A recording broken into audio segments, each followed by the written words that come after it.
Assalamualaikum warahmatullahi wabarakatuh.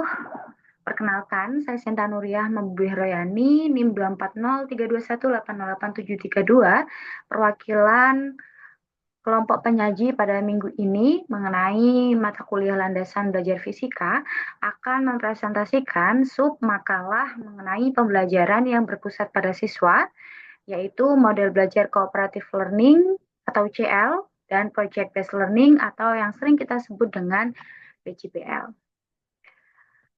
Baik teman-teman, kita sudah mengetahui bahwasannya pembelajaran itu merupakan suatu proses interaksi edukatif antara guru dan siswa.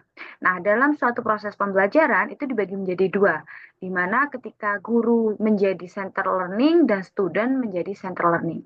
Nah, yang akan kita bahas dalam minggu kali ini itu adalah ketika siswa menjadi pusat belajar atau student center learning merupakan suatu proses pembelajaran di mana guru hanya sebagai fasilitator, sedangkan siswa diberikan kebebasan untuk memberdayakan kemampuannya secara mandiri.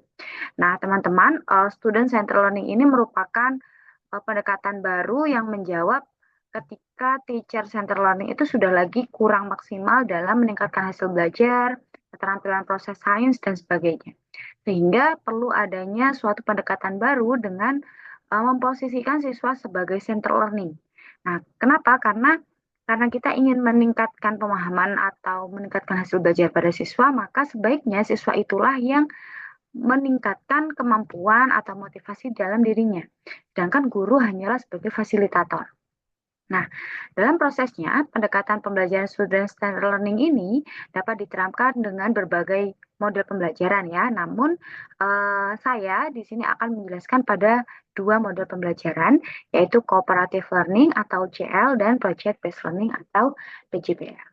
Maka dari itu, rumusan masalah pada sub pembahasan kali ini yaitu yang pertama, bagaimana implementasi model cooperative learning berdasarkan dukungan teori dan empirik, bagaimana implementasi project based learning atau PJBL berdasarkan dukungan teori dan empirik, dan apa saja dampak instruksional dan dampak pengiring dari pelaksanaan model CL dan PJBL tersebut. Nah, yang pertama mengenai cooperative learning. Jadi model pembelajaran cooperative learning sebagaimana namanya ya, tersusun atas dua kata yaitu kooperatif dan learning. Kooperatif di sini memiliki makna belajar bersama-sama.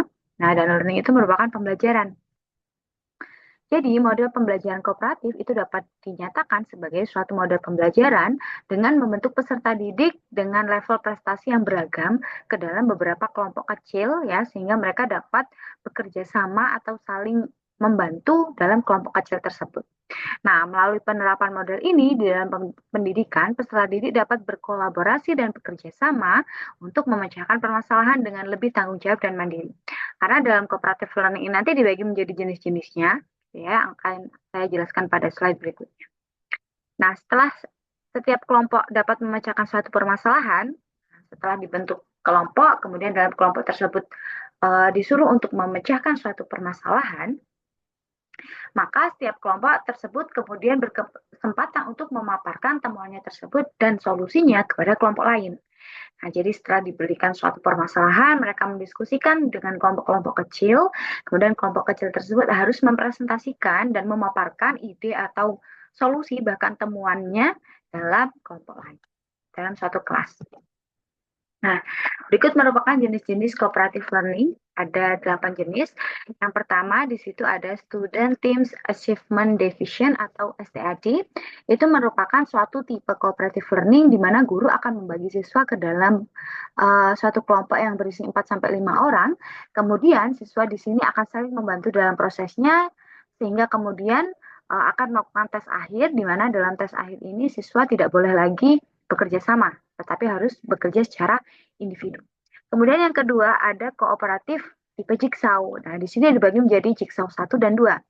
Nah, bedanya kalau jigsaw 1 di sini itu siswa akan mempelajari suatu konsep tertentu, kemudian konsep-konsep yang lain itu akan diperoleh dari hasil diskusi. Kalau jigsaw 2 ini kebalikannya. Jadi ketika siswa itu berkesempatan untuk mempelajari semua konsep dulu sebelum dia menentukan satu materi yang akan menjadi spesialis bidangnya. Kemudian yang ketiga ada kooperatif tipe group investigation atau GI ya, merupakan suatu model kooperatif di mana siswa di sini diberikan kesempatan untuk belajar secara mandiri dari bahan-bahan yang sudah ada, entah itu buku atau sebagainya. Nah, sehingga peserta didik dapat terpacu untuk belajar dengan lebih giat agar bisa memahami atau memenangkan akan bisa memahami dan lebih paham lagi.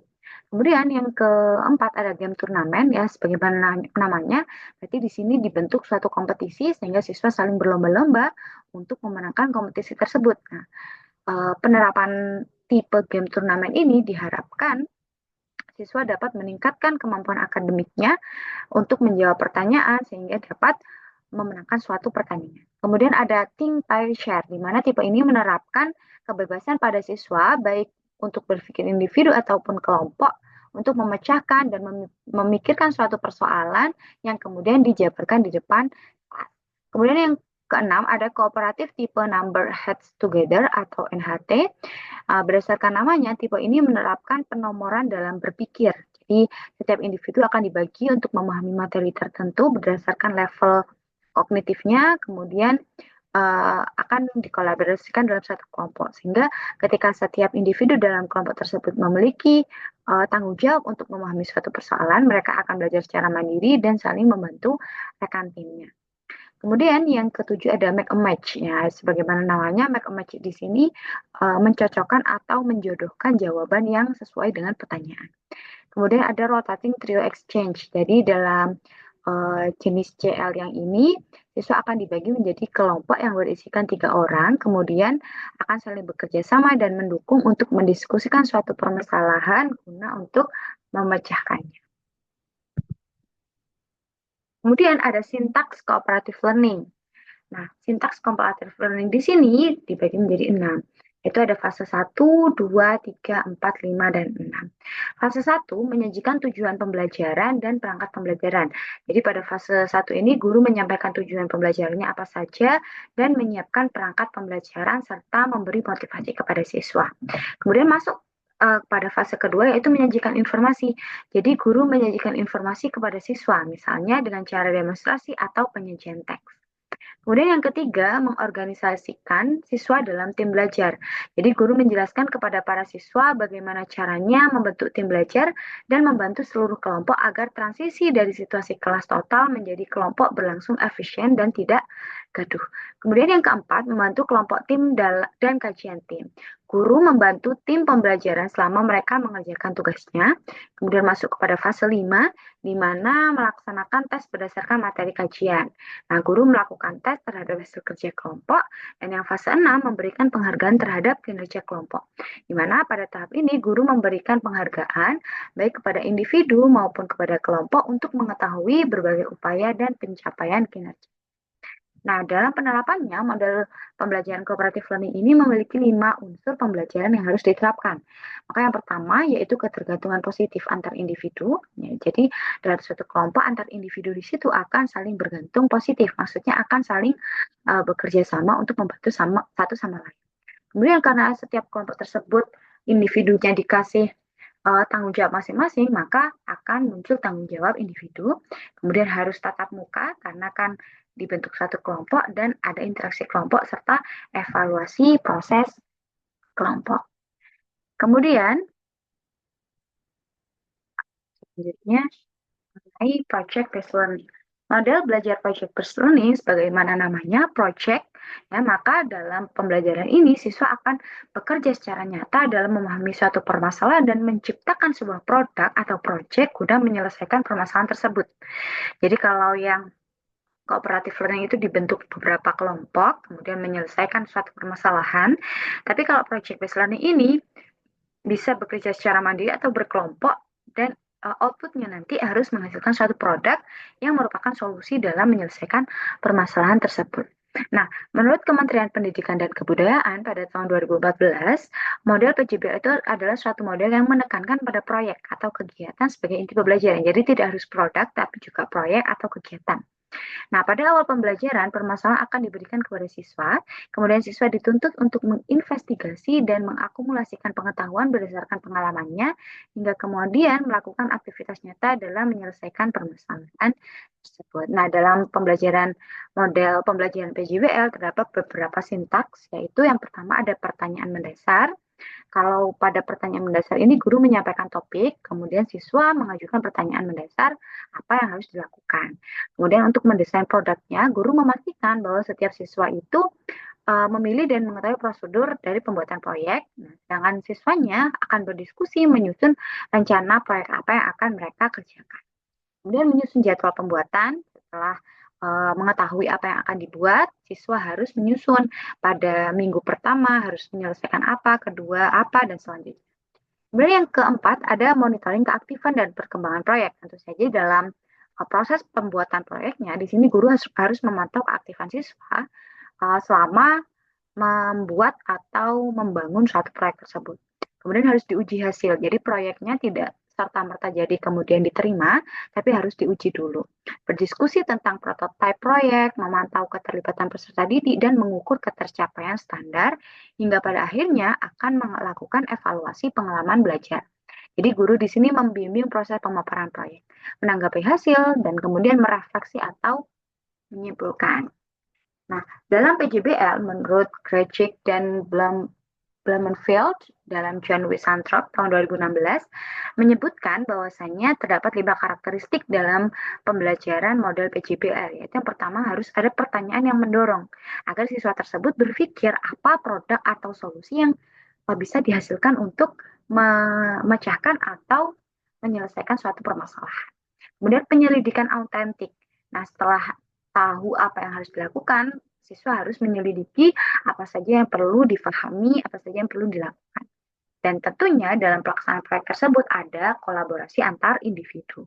Nah, scaffolding di sini juga diperlukan karena untuk menuntun siswa dari beberapa tahapan yang mudah yang kemudian akan dilepas pada dunia atau pada lapangan. Kemudian harus menghasilkan produk akhir.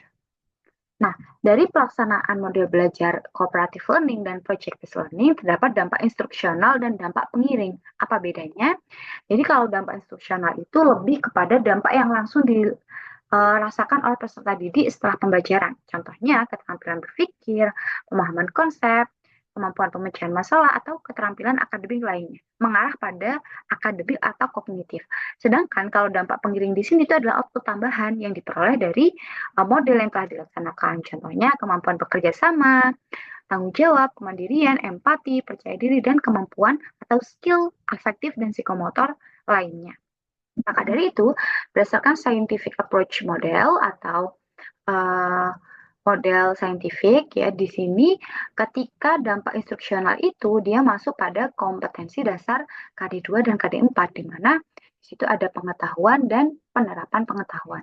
Sedangkan kalau dampak pengirim itu masuknya ke KD1 dan 2 di mana masuk ke dalam sikap spiritual dan sikap sosial. Jadi kesimpulannya, kedua model pembelajaran tadi, entah itu kooperatif atau PJBL, di dunia pendidikan telah mendapatkan dukungan, entah itu teori dan empirik. Empiriknya sudah dilakukan berbagai penelitian dalam meningkatkan hasil belajar atau kemampuan berpikir kritis siswa, di mana pada penerapannya akan dihasilkan dua dampak, yaitu dampak instruksional dan dampak pengiring. Baik, teman-teman, mungkin itu saja yang bisa saya sampaikan tentang pembelajaran bertransmisi pada siswa atau berpusat pada siswa, yaitu dengan model belajar cooperative learning dan project-based learning. Terima kasih atas perhatiannya. Mohon maaf bila ada kesalahan. Saya akhiri. Wassalamualaikum warahmatullahi wabarakatuh.